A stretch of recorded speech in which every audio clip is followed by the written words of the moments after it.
I think one of the ways in which my history of American foreign policy and of the United States differs from that of others is that I emphasize the fragility of this arrangement, that they attempted to solve the peace problem in a way that had never been solved before, and yet they weren't entirely successful in that.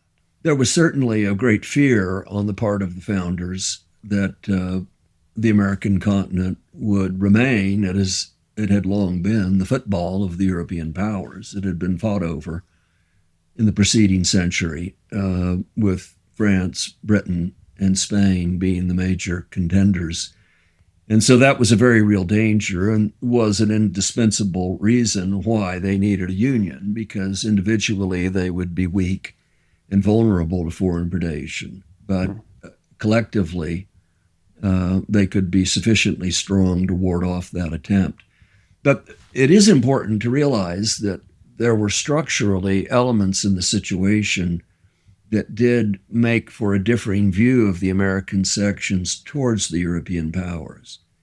The South was kind of reflexively anti-British and pro-French, remembering the indignities of the British military campaign in the southern colonies during the War of Independence, and also seeking escape from the British mercantile system. Whereas the New Englanders, once they declared their independence, realized that they actually needed to get back into that system and to have the fisheries and the navigation that they had been permitted under the old empire. So there was a kind of natural divergence, sectional divergence, that potentially could have made for a kind of system in North America in which the sections were pitted against one another and joined in that by European powers, exacerbating that rivalry. And that was very much something that they worried about. Jefferson says at one point in the 1790s that the only thing that can secure us internally is a divorce from both England and France.